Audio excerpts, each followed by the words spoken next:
El Valle de los Reyes, un vasto cementerio de roca y polvo donde el tiempo parece haberse detenido hace 3 milenios.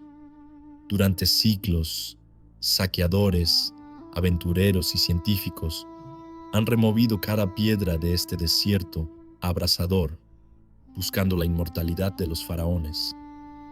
Para el año 1922, el consenso general entre los egiptólogos era absoluto y desolador. El valle estaba agotado. Ya no quedaba nada por descubrir. Cada tumba había sido violada, cada tesoro robado, cada momia despojada de su dignidad. Pero había un hombre que se negaba a aceptar esta verdad. Un hombre obstinado, de carácter difícil y salud frágil, que caminaba al borde de la ruina profesional y financiera. Howard Carter. Esta es la historia del día en que la humanidad miró directamente a los ojos de un pasado olvidado. El 16 de febrero de 1923, no solo se derribó una pared de yeso y piedra, se rompió el sello del tiempo. Pero antes de entrar en la cámara funeraria del niño rey, debemos entender la desesperación que precedió al triunfo. La obsesión de Carter por una tumba desconocida, la de un faraón menor de la dinastía 18, cuyo nombre apenas aparecía en los registros históricos, parecía una locura. Su mecenas, Lord Carnarvon, un aristócrata británico fascinado por la velocidad y el peligro, había financiado las excavaciones durante años, sin obtener más que arena y decepciones. La paciencia de Carnarvon se había agotado. Le dio a Carter un ultimátum. Esa temporada sería la última. O encontraban algo espectacular, o la excavación se cerraba para siempre. La presión sobre los hombros de Howard Carter era inmensa. Imaginad el peso de saber que esta es tu última oportunidad, mientras el sol egipcio golpea sin piedad sobre tu espalda y tus trabajadores te miran esperando una orden que quizás no tenga sentido. El milagro ocurrió casi por accidente. Un escalón tallado en la roca, oculto bajo los escombros de la tumba de Ramsés VI. Luego otro y otro, hasta descender a una puerta sellada con los cartuchos reales de la necrópolis. El aire se volvió eléctrico. Cuando Carter hizo ese primer agujero en la puerta de la antecámara en noviembre de 1922, y Lord Carnarvon le preguntó ansiosamente si veía algo, su respuesta resonó en la historia. Sí, cosas maravillosas. Pero lo que el mundo celebraba en las portadas de los periódicos de Londres, Nueva York y París era solo el principio. La antecámara estaba repleta de objetos funerarios, carruajes desmontados, tronos de oro y estatuas de guardianes de piel negra y faldellines dorados. Sin embargo, faltaba lo más importante. ¿Dónde estaba el rey? ¿Dónde descansaba Tutankamón? La respuesta yacía detrás de otra puerta sellada, flanqueada por 2 estatuas centinelas de tamaño natural. Durante meses, Carter y su equipo trabajaron meticulosamente, catalogando cada objeto de la antecámara con una precisión casi quirúrgica, vaciando el espacio para poder acercarse a esa pared final. La tensión aumentaba día a día. Los rumores sobre una antigua maldición egipcia ya empezaban a circular en los susurros de los trabajadores locales y en las columnas de la prensa sensacionalista. Se decía que la muerte golpearía con sus alas a quien turbara el sueño del faraón. Pero la curiosidad científica y la ambición humana son fuerzas más poderosas que el miedo.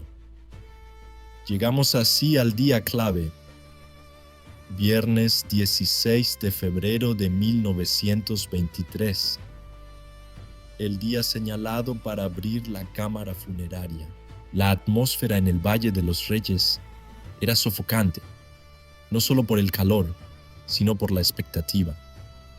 Un selecto grupo de dignatarios, egiptólogos y funcionarios del gobierno egipcio se reunió en la estrecha antecámara, ahora despejada. El aire estaba viciado, cargado de polvo milenario y del sudor de los vivos, que estaban a punto de invadir el reino de los muertos.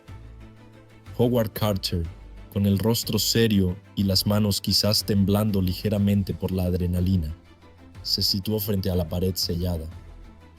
No era solo un muro físico, era la barrera entre el mundo moderno y el misterio más profundo del antiguo Egipto. Carter levantó el martillo y el cincel. El sonido del metal golpeando la piedra resonó en el silencio sepulcral.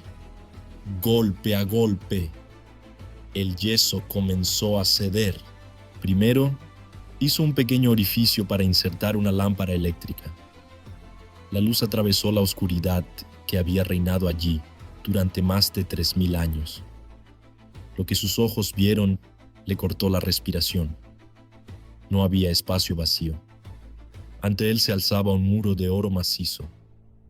Era el santuario exterior, una inmensa caja dorada que ocupaba casi la totalidad de la cámara funeraria, dejando apenas un pasillo de unos 60 centímetros entre el santuario y las paredes de roca. El brillo era cegador. Carter agrandó el agujero lo suficiente para pasar él mismo. Con sumo cuidado, descendió al nivel inferior, que estaba un poco más bajo que la antecámara. Lord Carnarvon los siguió, pálido y emocionado. Estaban de pie ante la morada eterna del faraón. El santuario estaba decorado con paneles de fayenza azul brillante y oro, con fórmulas mágicas destinadas a proteger al difunto en su viaje por el inframundo. Pero la verdadera prueba estaba en las puertas del santuario. Si los sellos de esas puertas estaban rotos, significaría que los saqueadores de la antigüedad habían llegado hasta allí y que la momia real probablemente ya no existía. Carter se deslizó por el estrecho corredor hasta las grandes puertas plegables del este. Sus dedos rozaron el cerrojo de ébano. Allí, intacto, estaba el sello de arcilla con la cuerda original, el chacal sobre los 9 cautivos, el sello real. Estaban a salvo. Tutankamón dormía tranquilo. En ese instante, Carter debió sentir una mezcla de triunfo absoluto y un temor reverencial. Había logrado lo imposible. Había encontrado una tumba real intacta. Pero mientras admiraban el oro, algo más oscuro acechaba en los márgenes de esta historia. La maldición, real o imaginaria, estaba a punto de cobrar su primera víctima en la figura del propio Lord Carnarvon. Y el descubrimiento de la cámara funeraria no era el final, sino el comienzo de una labor titánica que consumiría el resto de la vida de Carter y que desataría una fiebre mundial por el antiguo Egipto como nunca antes se había visto. Imaginad el momento.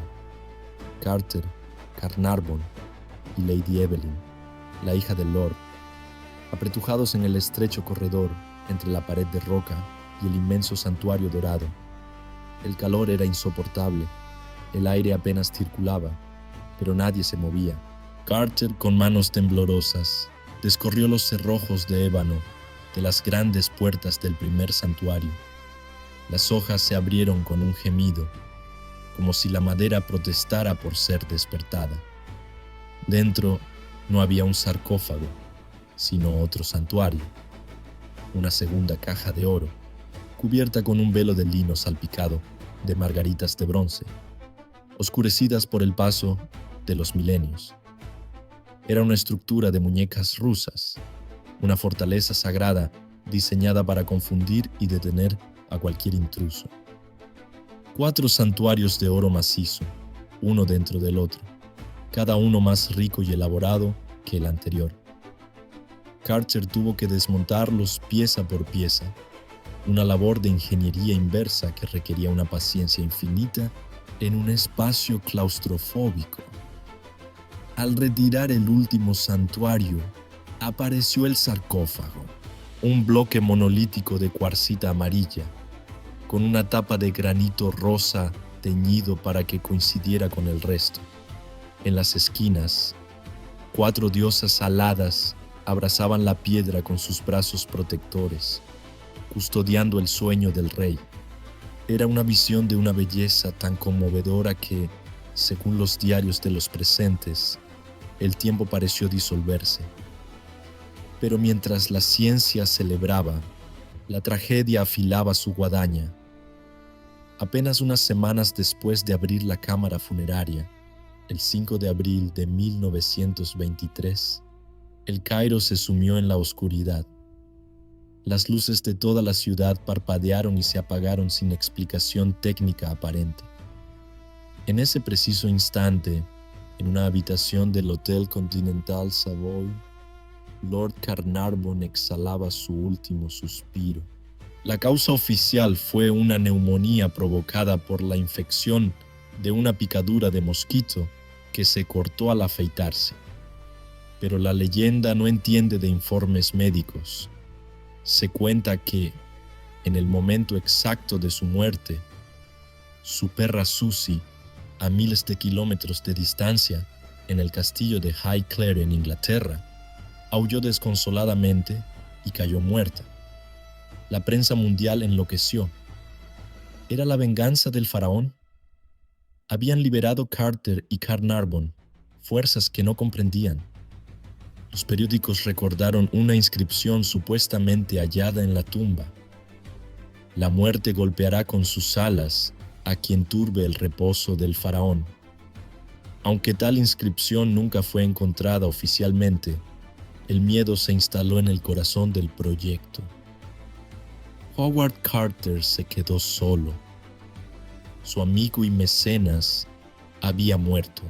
La presión mediática era asfixiante. Los turistas acosaban la excavación.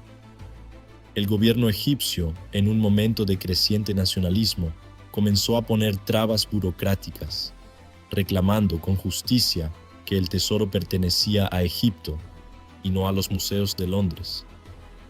Carter, un hombre de temperamento volcánico, estaba al límite. En más de una ocasión, cerró la tumba y amenazó con irse. Pero la atracción del sarcófago era demasiado fuerte. Tenía que ver el rostro del rey. Pasaron meses de disputas legales y trabajos de conservación antes de que llegara el momento de levantar la pesada tapa de granito del sarcófago. Lo que encontraron dentro desafiaba toda lógica. No había un ataúd tradicional, había 3. 3 ataúdes antropomorfos, uno dentro de otro, encajados con una precisión milimétrica. El primero era de madera chapada en oro. El segundo, también de madera dorada, incrustado con pasta de vidrio multicolor. El peso era descomunal, pero el verdadero shock llegó con el tercer ataúd. Cuando Carter y su equipo lograron separar los ataúdes, que estaban pegados por litros de resinas y ungüentos negros que se habían solidificado con los siglos, se dieron cuenta de algo imposible. El tercer ataúd no era de madera, era de oro macizo. 110 kilos de oro puro. El valor material era incalculable, el valor histórico, infinito.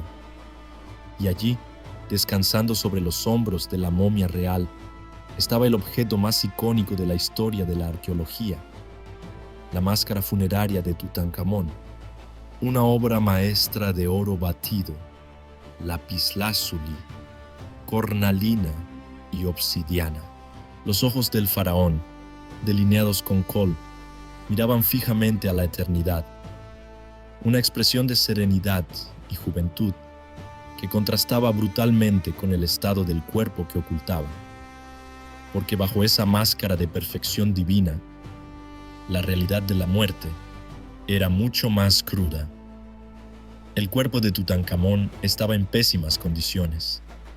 Los aceites sagrados, vertidos en cantidades industriales durante el ritual de embalsamamiento, habían provocado una reacción química lenta. una especie de combustión espontánea que había carbonizado la carne y los huesos del rey, pegándolo al fondo del ataúd de oro, para liberar la momia y recuperar los tesoros que llevaba entre las vendas, más de 140 amuletos y joyas. Carter tuvo que tomar una decisión que hoy sería considerada un crimen arqueológico. Tuvo que desmembrar al rey. Bajo el sol inclemente del valle, calentaron los ataúdes para intentar derretir la resina. No funcionó. Con cinceles calientes y cuchillos, separaron la cabeza del tronco, cortaron las extremidades y partieron el cuerpo en pedazos para poder despegarlo del oro. La profanación científica fue total. El rey, que había sido protegido por 4 santuarios, 3 ataúdes y una máscara de oro, terminó siendo troceado por las manos de aquellos que decían rescatarlo del olvido. La autopsia reveló más misterios que respuestas. ¿Cómo murió este joven de apenas 19 años? Tenía una pierna fracturada, posiblemente infectada. Sufría de malaria severa. Su columna estaba deformada. Tutankamón no era el guerrero dorado que imaginamos, sino un joven frágil, enfermo, fruto del incesto real, que caminaba con bastón. Pero su tumba lo había convertido en un dios inmortal para el mundo moderno. Con el paso de los años, la mayoría de los miembros del equipo original murieron por causas naturales, desacreditando estadísticamente la idea de la maldición. Howard Carter murió 16 años después del descubrimiento, a los 64 años, de un linfoma. Nunca fue rico, nunca recibió honores de su gobierno. Murió solo y amargado, creyendo que su trabajo no había sido apreciado. En su lápida, una frase sencilla resume su odisea. Ojalá tu espíritu viva, ojalá pases millones de años, tú que amas a Tebas, sentado con la cara hacia el viento del norte y tus ojos contemplando la felicidad. Hoy, el Valle de los Reyes sigue en silencio, pero cada 16 de febrero recordamos el momento en que un hombre obstinado encendió una luz en la oscuridad y nos devolvió un capítulo perdido de nuestra historia. La tumba de Tutankamón es más que un tesoro, es un espejo de nuestra propia fascinación por la muerte, la fama y la eternidad. Y aunque la maldición sea un mito, hay una verdad innegable. Tutankamón logró lo que todo faraón deseaba. Su nombre no ha sido borrado. Su nombre vivirá para siempre. Esto ha sido la voz de la guerra. Si te ha gustado este viaje al pasado, no olvides suscribirte. La historia está llena de secretos y nosotros estamos aquí para desenterrarlos. Hasta la próxima.